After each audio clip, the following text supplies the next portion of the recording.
Hello, and welcome to OPA GCSE Sociology, and today we're going to be looking at what are the different sociological perspectives of education. So we've looked at two of the main three theories so far, just an overview of what they think the purpose of the education system is. So we've looked at the functionalists and we've looked at the Marxists, and we're going to recap that just one last time briefly before we move on and finish off the feminist part of that. Obviously, if you're struggling with any of the functionalist or Marxist stuff, or you haven't seen it yet, they are on the previous lesson. So lesson 1 to 2 is the functionalist, and the last lesson, so lesson 3, was the Marxist. Okay, don't worry about the do now. There's just a bit of feedback for an assessment. So task 1, you may not be able to see it massively clearly, but essentially what it is, it's just asking you to do the following with each of the theories. So it's asking you to summarize the concept, give an example of the concept, then give a critique of the theory. Now, bear in mind, we haven't done the feminist one on the bottom row. We're going to be doing that after we've recapped the functionalists and Marxists. I'm going to go very, very briefly through each one of these. You'll notice as well, I haven't included all of the functionalist one. I've just tried to reduce it so that we've got 1 to 2 for the political function and 1 or 2 for the economic, as opposed to the 4.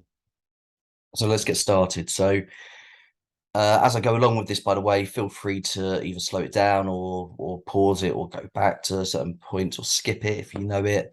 In fact, try and see how much you can get done on your own, and then fill in with a green pen what bits you need to essentially go over. So yeah, just pause the video, try and fill in what you can for the first 2 rows, and then we'll come back to going over that. Right, so for political functions, it says they're Parsons the universal function. So it's this idea, if we remember, the universal function is when school teaches us that we have to share or work at universal rules and policies. Okay, there's no particularistic function. There's no particular rules for particular people. Everyone is on the same footing, and that prepares us for society later on. So the same rules as everyone else in schools prepares us for the same universalistic rules in wider society later. And then an example of that, you might have something like there is a no tolerance on swearing in a classroom. This will prepare us later on following laws like no hate crimes or no violence in society. Okay, and then we move on to Durkheim's rules and punishments. So it's just the idea that the rules and policies in the education system are there to help things function, to prevent anyone from interrupting the function of education, and then that will help later on as practice to help us understand that there are rules in place to help with the function of wider society. So it's preparing us for that. So an example could be if you're told off, if you're talking in a class and you're sent out, that's because you're taken away learning from others. You might be sent to supervision as your punishment. And that is a microcosm and will prepare you later on. Say, for example, it will tell you not to commit crimes because crimes impact society and you will be punished for them. So it's this idea, it's encouraging self-discipline.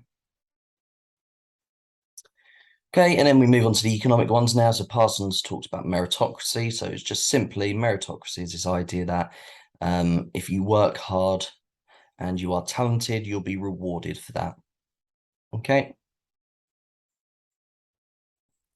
And then an example of that might be if you revise your GCSEs, then you'll do well in your GCSEs and get the grade you want. And that is a reflection for later on society. So if you work hard at work, you're more likely to get a promotion or to get a pay increase.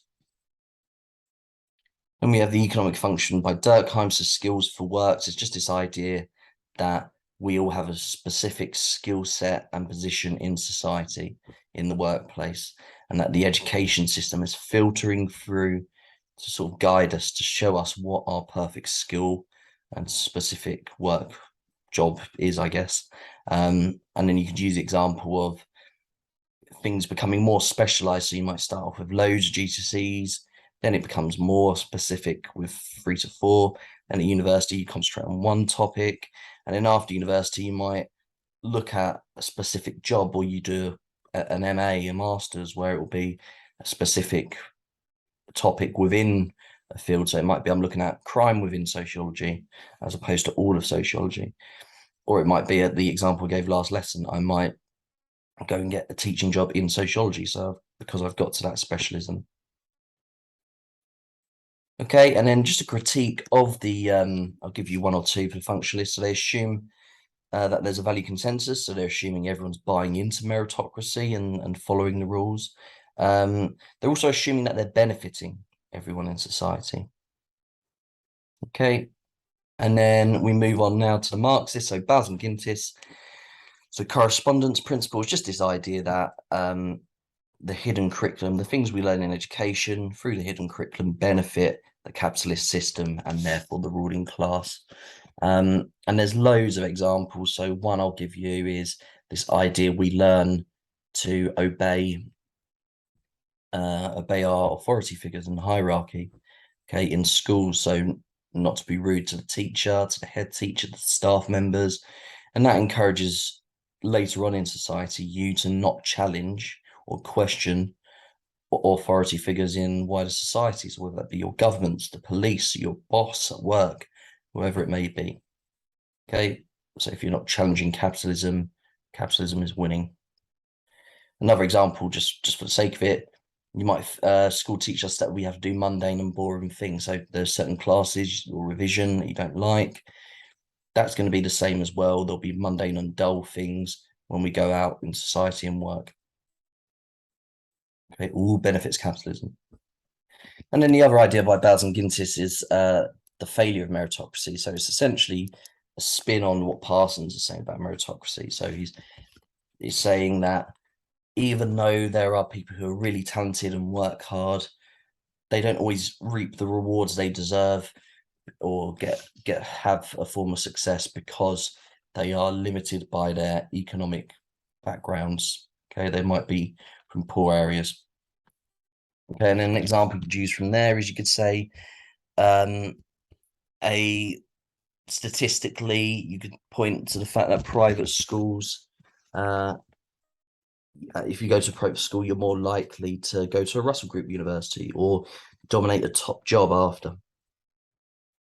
Critiques of the Marxists, though. So Willis says, it assumes that everyone's passive to following these capitalist ideals.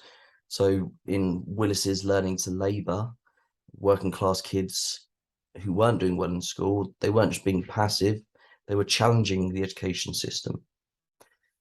Or you might have the example, you might talk about the fact that it's deterministic. So it's, it's assuming that it's always going to be this rich-poor divide, or you might talk about the fact it ignores other forms of inequality. So it ignores things like racism or sexism.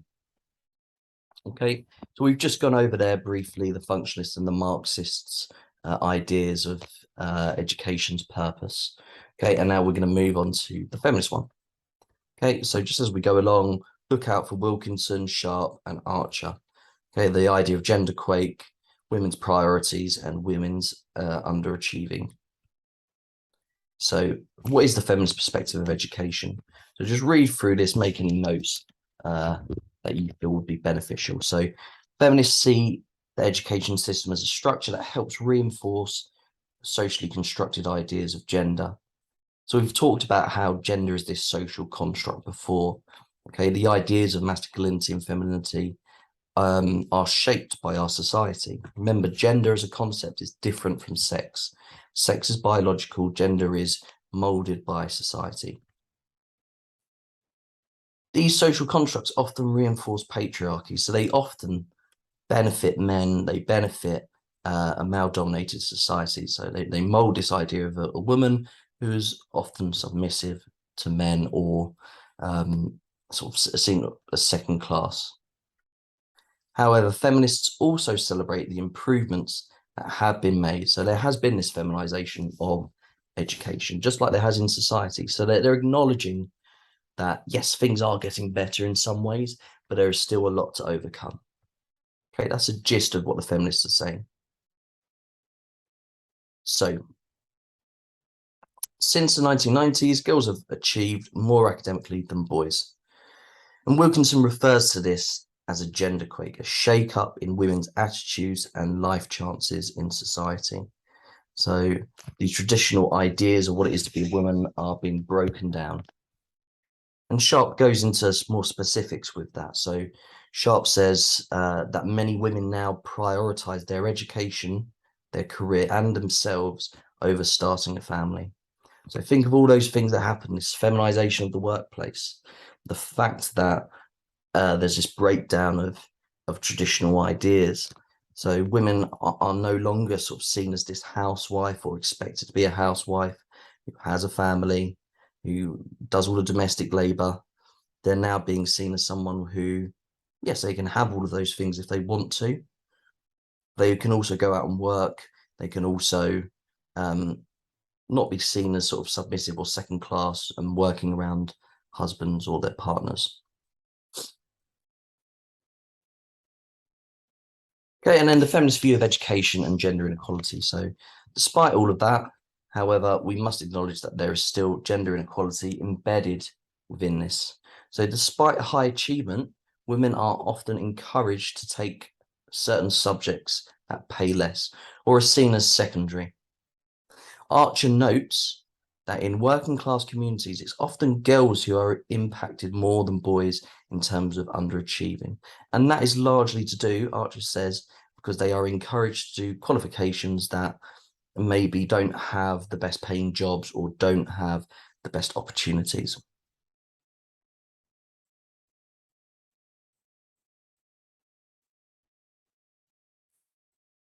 So just as the final point here, just food for thought, this is a shorter video.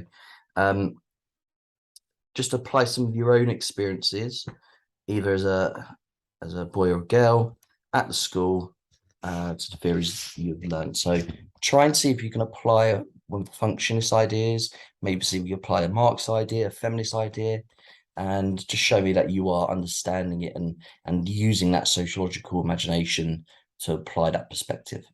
Okay, and that's the end of the recording.